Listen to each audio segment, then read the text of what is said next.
Like, why did a bar let an underage 18-year-old into the bar with a 29-year-old man? It all came to a head where we're in the backseat of his car in an alley.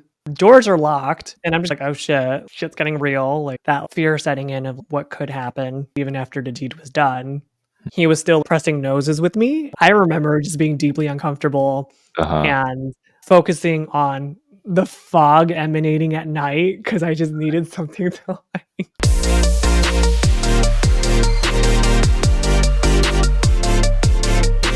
So, Andy, the title of this episode is Was It Assault or Was It Bad Sex?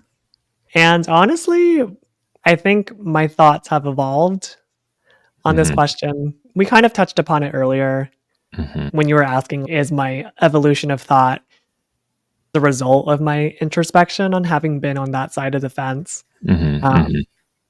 I think in some ways, yes.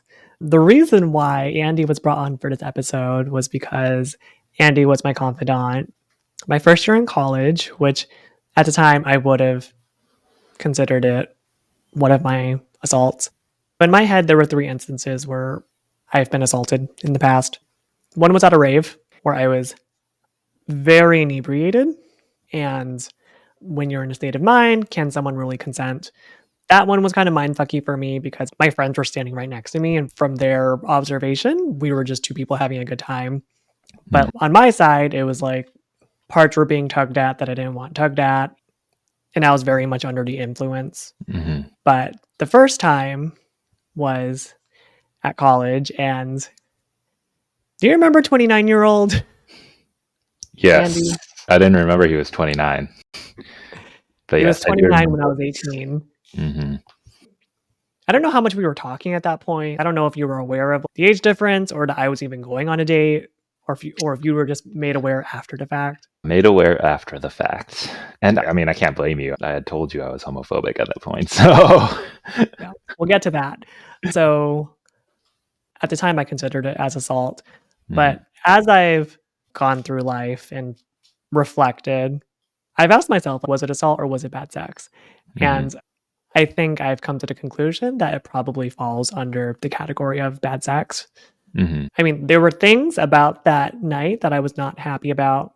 Mhm. A, what business does a 29-year-old have Mhm. being with an 18-year-old? Mhm. I was, for all intents and purposes, a child. Mhm. Our friend was Mhm. very against the idea of me going on a date with this man. We don't know him. And Mhm. she was right. But I was 18. I was freshly an adult. I thought I knew Mhm. everything, but I didn't. There are things about that night that I'm not pleased about. Like, why did a bar let an underage 18-year-old into the bar with a 29-year-old man? But it all came to a head where we're in the backseat of his car in an alley. Doors are locked. Mhm. And I'm just like, oh shit, shit's getting real. Like that fear setting in of what could happen. And there were parts of it that were awkward because even after the deed was done, he was still pressing noses with me and not kissing or anything. It felt like an hour to me. It might have been like 15 to 20 minutes of just touching noses, but I remember just being deeply uncomfortable Uh-huh. and focusing on the fog emanating at night because I just needed something to like Uh-huh. Uh-huh. break up my focus. And so, was everything consensual? Yeah. Was it a scary situation? Yes. And so, I think my thoughts have evolved. I think my experience now is colored with just the fear that people feel in asserting their boundaries, wanting to say no in Mhm. those moments. I think about the Aziz Ansari case. Do you remember the whole story? Not the whole story, no. The allegations were made against him, but then it started the internet war because it was like, was it SA? Was it bad Mhm. sex? Mhm. And from his perspective, everything was above board, everything was Mhm. consensual, and in her recounting it was Mhm. she gave a lot of nonverbal cues Mhm. that were Mhm. just not picked up on. Yeah, yeah, yeah. In my heart, I feel for her because I've been on that side too, where it's like, Yeah. what is the line between what is welcome, unwelcome? Mhm. And, if things are not explicitly communicated. And you talked about it too, about the Mhm. things that make people feel afraid. to speak out or to Yeah. come forward. Yeah. So, do you feel like with your 2012, the bad sex incident, how did it kind of evolve? How did you come to realize, no, I was consenting? It was just not a great experience, but I was consenting. I guess I'm just curious because when I heard about it in 2012, I remember I was like very much, oh God, that just sounds like an awful experience. And I do remember talking about, do you want to report it?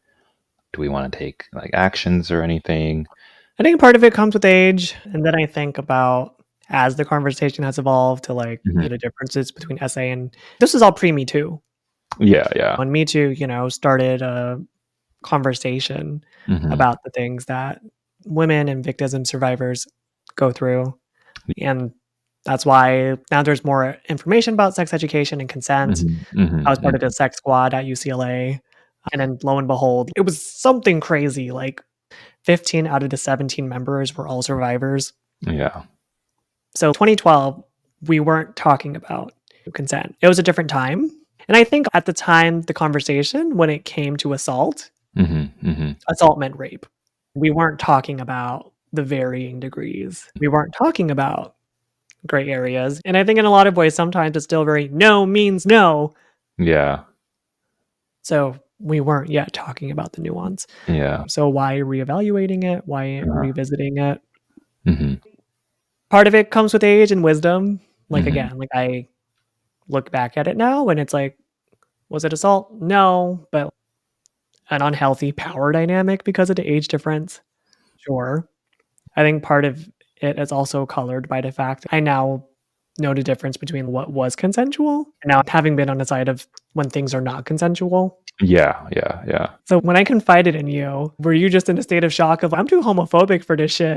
In 2012? Yeah. In 2012, I mean, there's so much, there's so much to unpack there. I think the general feeling though was obviously like, oh, my little sister is like hurt. So I don't think I was like, oh, why am I here? I was just kind of like, oh, I'm part of the support group. And the whole story is kind of funny because I mean, that year I had committed to reaching out to queer people. So there's a part of me that's also like, oh, this is what Jesus would want me to do. What? What a great project. I also remember having that conversation, and that was probably the second time that someone had that conversation of just being like, oh, I had a sexual experience and I don't think that was what I wanted. I don't want to like color the whole thing, but I do remember being like, oh, you unhappy, but also just scared. So I remember I was just very angry for you. And there's like a part of me too, like I was still in the camp of the deeply misogynistic camp of, oh, instead of men, and sexual assault can happen either way, but statistically speaking, there is a category of people who are much more involved in it as perpetrators. But I feel like Christian rhetoric around it is always women need to be better at policing their bodies. Mm. Like victims need to be better. And I do think that was also coloring the conversation a little bit. Was Like it a my mind fuck feeling. for you for like, wait, men can do this to other men?